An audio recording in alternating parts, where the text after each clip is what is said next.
Hello, आप सभी का स्वागत है। आप इस समय आप लोग स्टडी करेंगे क्लास 6 इंग्लिश का किलिंग अ ट्री।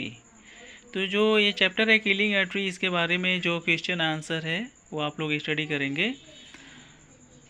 आप देख रहे हैं बीके कॉस्मिक वेब। तो हम लोग देर न करते हुए सबसे पहले चलते हैं किलिंग अ ट्री वाले इस चैप्टर में और टिक द करेक्ट ऑप्शन, इसमें हम लोग आएंगे।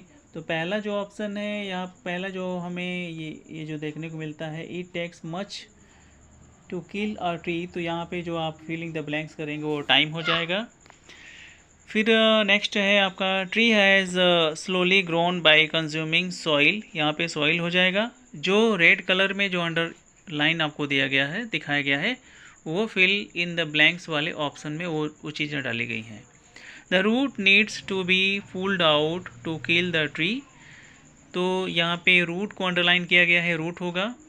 The strength of the tree gets exposed after pulling out the roots. यहाँ पे स्ट्रेंथ हो जाएगा। The tree needs years of sunlight to grow. तो यहाँ पे सनलाइट हो जाएगा। अब आप इसका आंसर जो आप देख रहे हैं उसको आप ऐसे समझ में लीजिए कि यहाँ पे दे रहा है कि tick the correct option, it takes much time to kill a tree. एक पेड़ को किल करने के लिए, उसको मारने के लिए, उसकी जान लेने के लिए होता है ना कैसे, तो उसको मारने के लिए ज़्यादा टाइम लगता है। नेक्स्ट में दिया है कि जो ट्री होते हैं वो स्लोली ग्रो करते हैं, वो सॉइल को कंज्यूम करते हैं। थर्ड में दिया है कि जो रूट होते हैं उनको निकालना होता है। अगर ट्री को मारना है, ट्री काटना है, उसको उखाड़ना, उसको समाप्त करना है, तो उसको रूट को पुल्ड आउट करना होता है, बाहर निकालना होता है सॉइल से, मिट्टी से। और यहाँ पे दिया है कि the strength of the tree gets exposed after pulling out the roots. जब हम रूट पुल्ड आउट कर देते हैं, निकाल देते हैं किसी भी पेड़ का, किसी भी ट्री का, तो उसकी ताकत, जो स्ट्रेंथ होती है ना, ताकत होती है जो, वो समाप्त हो जाती है। The tree needs years of sunlight to grow. और ट्री को सालों साल, इसको हमेशा इसको सनलाइट की ज़रूरत पड़ती है, क्योंकि बिना सनलाइट के ये फोटोसिंथेसिस का प्रोसेस नहीं कर पाता है, जिससे कि इसमें भोजन नहीं बन पाता है। तो सनलाइट की ज़रूरत हमेशा पड़ती है। नेक्स्ट है आंसर द फॉलोइंग क्वेश्चन। इसमें दिया है it in the line third of the poem refers to what. जो इट लाइन थर्ड में, जो पोएम का लाइन थर्ड है, उसमें इट किसको रिफ़र करता है? It refers to the tree which has grown slowly over time, symbolizing steady development and a deep connection with the earth.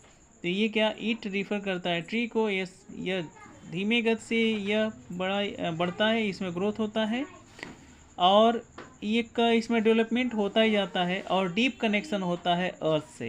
इसका बहुत गहराई से कनेक्शन होता है अर्थ से।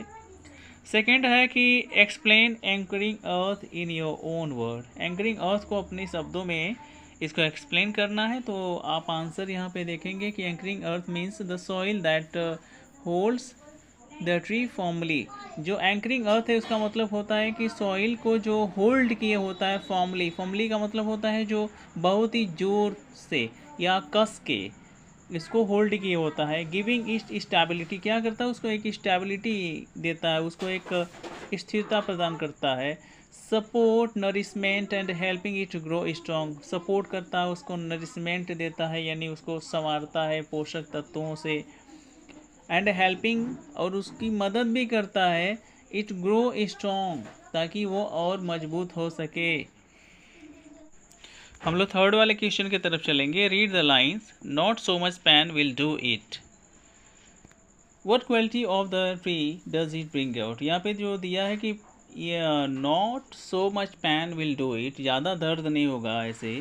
तो इसमें यहाँ पे क्या पेड़ को, जो ट्री है, यहाँ पे किस प्रकार की क्वालिटी को शो कर रहा है? तो आप देखेंगे यहाँ पे answer, the line shows the trees strength and resilience. क्या करता है कि ट्री की स्ट्रेंथ और रिसाइलेंस को यहाँ पे दिखाता है। As it heals regenerate and withstand pains like cutting और हैकिंग कम्प्लीटली। क्या करता है? ये हील करता है। हील का मतलब जब कहीं चोट लग जाता है तो वहाँ पे और जो घाव बनता है धीरे धीरे घाव भरना शुरू कर जाता है, उसको हील कहा जाता है। रीजनरेट करता है, वहाँ पे पेड़ों में अलग अलग तरीके से जर्मिनेशंस होते हैं, ब्रांचेस निकलते हैं। विदस्टैंड पेंट्स लाइक कटिंग, क्या करता है वो, जो दर्द होता है उस दर्द के साथ भी पेड़ खड़ा रहता है। और हैकिंग कम्प्लीटली, या चाहे जो भी उसको तकलीफ़ें होती हैं, परेशानियाँ होती हैं, उन सभी चीज़ों को वो एक्सेप्ट करके वो फिर भी वो स्टैंड किए रहता है। Does the poet give some message through the poem, क्या पोएट कोई मैसेज देता है इस पोएम के through? If yes what is it, तो अगर हाँ तो फिर वो मैसेज क्या है?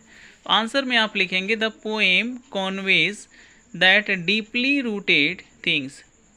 पोएम क्या बताता है, किसके बारे में, कि जो डीपली रूटेड थिंग्स हैं, यानी जो ज़मीन में जो हैं, जो सारी चीज़ें रूट्स उस ट्री के, लाइक लाइफ और नेचर, चाहे वो लाइफ के बारे में हो, नेचर के बारे में, require great effort to be truly destroyed और चेंज, तो उसके लिए बहुत ज़्यादा प्रयास करना होता है उसको डिस्ट्रॉय करने के लिए, यानी उसको नष्ट करने के लिए या चेंज करने के लिए।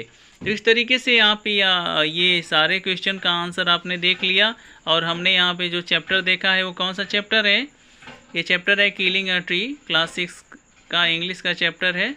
So I hope that these all things will definitely help you, and stay with us for next video. Thank you for watching this video.